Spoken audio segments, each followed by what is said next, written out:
me gustaría poder tocar un tema que es muy importante para todo cristiano, ¿sí? Para todo hijo de Dios. Si vos sos un hijo de Dios, déjame decirte que es un tema que va a poder enriquecer tu vida en el lugar secreto, enriquecer tu vida íntima, ¿sí?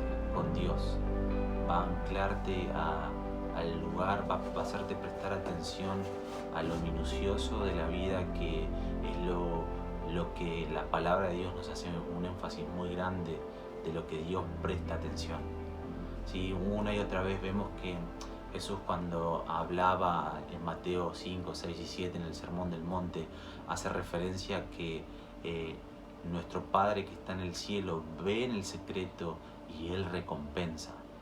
Podemos ver gente que no se ha involucrado con las cosas del mundo, como lo vemos con Daniel, lo vemos con Jeremías, lo vemos con Sadrach, Mesach, Abednego en Babilonia, lo vemos con David y tantos otros que, con Moisés, gente que no se involucró en las cosas de este mundo, no les importaban tanto agradar al hombre, no les importaba tanto lo que la gente pensaba, sino lo que Dios pensaba. Tenían esta revelación de que Dios mira el secreto, a Dios le interesa más lo que hay en el corazón que lo que podemos aparentar ser en lo exterior.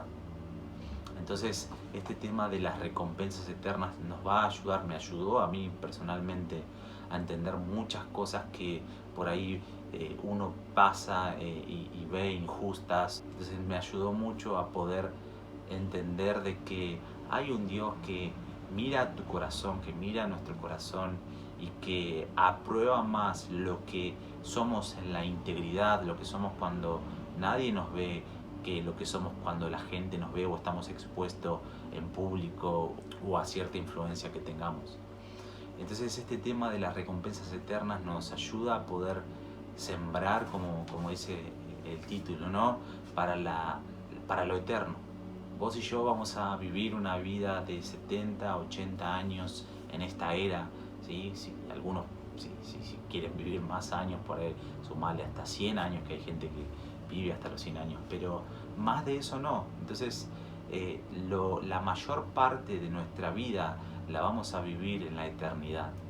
Estos 70 u 80 años Dios nos los da con la intención de tener la oportunidad de poder sembrar nuestra vida en debilidad, en esta debilidad, en la palabra de Dios, en respuesta, en obediencia a Dios, para poder recibir recompensas que Él tiene preparado para aquellos que aman hacer su voluntad en la era venidera. El apóstol Pablo nos habla que cuando Él subió al tercer cielo, ¿sí? y nos habla que vio cosas inefables, cosas que no se puede entender con los ojos humanos, cosas que ojo no vio, ni oído yo, ni ha subido a corazón de hombre, son las que Dios tiene preparado para aquellos que le aman. Y esto es una recompensa, es una promesa que Dios tiene para la era venidera, para la eternidad, para cuando reinemos en el milenio con Cristo y pasemos los trillones de años en la eternidad junto con nuestro Dios. Entonces este tema te va a ayudar a poder cambiar la perspectiva del mundo. Te va a poner unos lentes para que empieces a mirar el mundo con la narrativa bíblica. Y esa narrativa bíblica no solamente va a galardonarte para lo que vas a hacer en la eternidad, lo que vamos a hacer en la eternidad, en la era venidera, como me gusta llamarlo, sino que también te potencia en esta vida para poder ser más efectivo en lo que haces.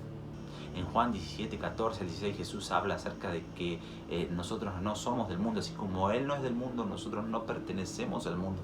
Y de hecho en el versículo 14 habla algo de que el mundo nos desecha porque no pertenecemos a este mundo. Entonces un paréntesis podríamos hacer acá en decir de que hay cosas que no te podés comprometer de lleno, hay cosas que no vas a poder volcarte a hacer de lleno porque hay algo en tu corazón que fue sembrado, hay una eternidad que Dios sembró en tu corazón que no te va a permitir involucrarte de lleno con las cosas del mundo.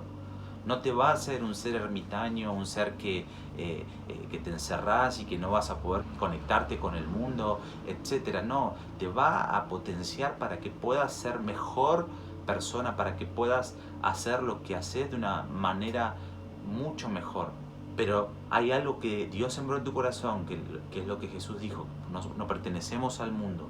Porque no pertenecemos al mundo, nuestro corazón no se va a poder anclar en eso, sino que va a buscar otra cosa, se va a sentir insatisfecho, porque lo que va a saciarte de verdad es que puedas anclar tu mirada, tu corazón en las cosas de arriba. Y Colosenses 3, 1 al 3 nos dice lo siguiente: si pues haber resucitado con Cristo, buscad las cosas de arriba, donde está Cristo sentado a la diestra de Dios. Poned la mira en las cosas de arriba, no en las de la tierra. Y este es un principio de gran bendición para cada uno de nosotros. Pablo lo que nos está diciendo acá es que si fuimos participantes de la muerte y la resurrección de Cristo, nuestra tarea como cristianos a partir de ahora es empezar a poner nuestra mirada en las cosas de arriba y no en las de la tierra.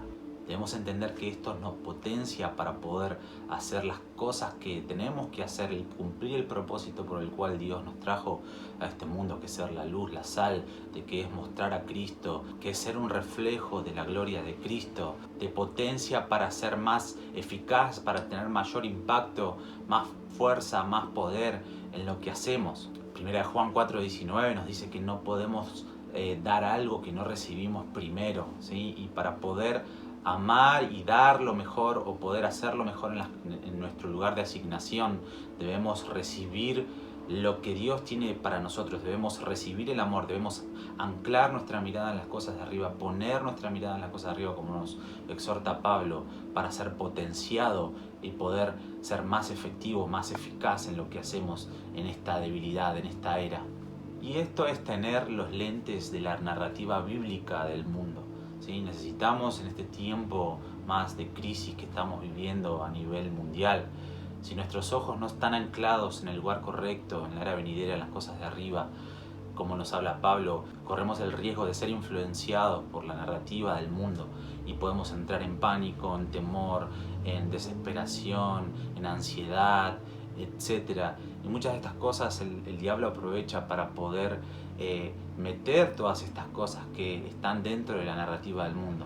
Pero cuando tenemos los lentes de la narrativa bíblica, ¿sí? Como dice Mateo 6:22, ¿sí? Nos habla de que si tu ojo es bueno, todo tu ser, todo tu cuerpo está lleno de luz. Entonces el tener el ojo bueno es mirar al lugar correcto, es tener la dirección correcta, poner tus ojos en el lugar correcto, que es en las cosas de arriba, es en Cristo Jesús, es en el monte de Sion, como hablamos, es en el lugar de la morada de Dios, en esa dependencia de su gracia. Entonces ahí es donde podemos encontrar las bendiciones que Dios tiene, y estos son principios de bendición para que puedas caminar en esta vida manifestando lo que tenés que manifestar, que es Cristo en tu vida. Debemos entender de que esta situación que está pasando a nivel mundial, lo principal que Dios quiere causar a través de todo esto es que la iglesia se despierte, a anclar su mirada en las cosas de arriba, dejar las distracciones de lado, dejar de mirar lo terrenal, que nos corrompe, que nos mantiene, el diablo aprovecha muchas veces eso para mantenernos entretenidos y no cumplir el propósito por el cual Dios quiere que vivamos en esta era. Entonces es importante esto de las recompensas eternas, porque es parte de lo que estamos viendo hoy en día en la sociedad, es parte de lo que está pasando hoy en el mundo. Realmente la solución es que nosotros como cristianos, como hijos de Dios, empecemos a ser manifestantes del poder de Dios a través de vivir una vida anclada en la era venidera. Otro personaje al cual le podemos prestar atención acerca de esta realidad espiritual de poner nuestra mirada en las cosas de arriba es David.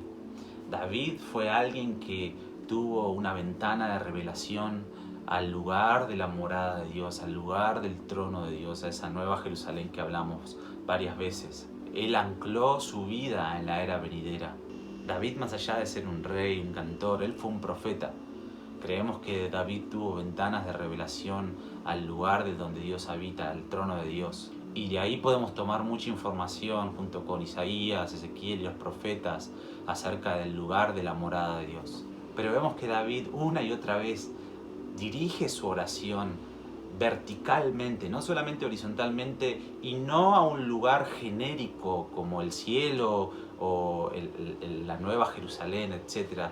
Él dirige su oración específicamente al templo de Dios, al trono de Dios, a la morada de Dios. Lo podemos ver en varios salmos que ahora vamos a leer, que él no oraba de una forma, como les dije recién, genérica, sino que él sabía hacia dónde dirigía su oración, él sabía en dónde entraba su voz, dónde era oída su voz y quién estaba escuchando su voz. Podemos ver el Salmo 18:6. En mi angustia invoqué a Jehová, clamé a mi Dios, él oyó mi voz desde su templo y mi clamor llegó hasta sus oídos. Podemos ver el Salmo 138:2. Me postraré hacia tu santo templo y alabaré tu nombre por tu misericordia y tu fidelidad, porque has engrandecido tu nombre y tu palabra sobre todas las cosas. Salmo 5:7. Mas yo, por la abundancia de tu misericordia, entraré en tu casa, adoraré con reverencia hacia tu santo templo. Entonces acá es claro que David una y otra vez en sus oraciones, en los salmos, él dirigía su oración no a un lugar genérico como el cielo, sino específicamente a la Nueva Jerusalén, al monte de Sión, al lugar de la morada de Dios, al templo de Dios. Él no oraba horizontalmente, sino que oraba verticalmente. Y lo más maravilloso de todo esto, que el templo en la época de David fue construido 18 años después de que él muere. Dios le dice que él no iba a construir ese templo porque había derramado mucha sangre y que esa tarea la iba a llevar a cabo su hijo Salomón. Pero acá vemos que el templo no existía en la época de David. Entonces por eso David tuvo una ventana de revelación del templo, de la morada de Dios, de la Nueva Jerusalén. Ese lugar que Moisés hizo una réplica del cielo en la Jerusalén del Medio Oriente. David tuvo una revelación y él estaba obsesionado con ese lugar. David lo único que pudo hacer es traer el arca del pacto y ponerlo en una tienda para que la presencia de Dios esté ahí en esa tienda, pero él estaba obsesionado con el lugar que había visto, con ese lugar de la morada de Dios, con ese lugar donde ancló su mirada, su vida, y por eso llegó a ser un hombre conforme al corazón de Dios, y por eso Dios le dio una promesa de que su trono iba a ser un trono, un reinado que iba a durar por siempre.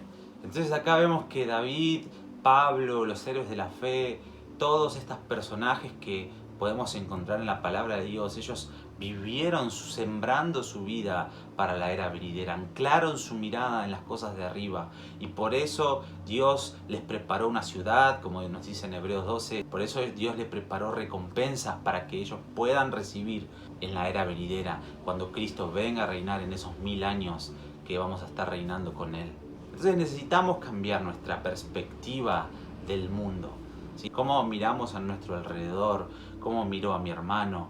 Pablo nos habla en 2 Corintios 5:16 que a nadie conoceremos según la carne, sino según Cristo, ¿sí? Entonces, cuando nosotros tenemos la perspectiva del mundo correcta, ya no miramos a nuestro hermano como alguien que nos hizo mal o de la forma del mundo, de querer vengarnos, de querer devolverle mal por mal, pagarle con la misma moneda, sino que cuando tenemos los lentes de la narrativa bíblica, tomamos nuestra cruz, seguimos la voluntad de Dios, bendecimos esa vida, anclados en el sermón del monte, anclados en la palabra de Dios, y decimos: Señor, bendigo a esta vida aunque no se lo merezca, pero yo quiero cumplir el propósito por el cual me pusiste en este mundo y quiero recibir recompensas para la era venidera. No quiero recibir esa recompensa que, como Jesús le decía en el sermón del monte, cuando Jesús hablaba una y otra vez acerca de que los fariseos ayunaban y ellos se ponían la cara triste para hacerse ver de que estaban ayunando. Ellos querían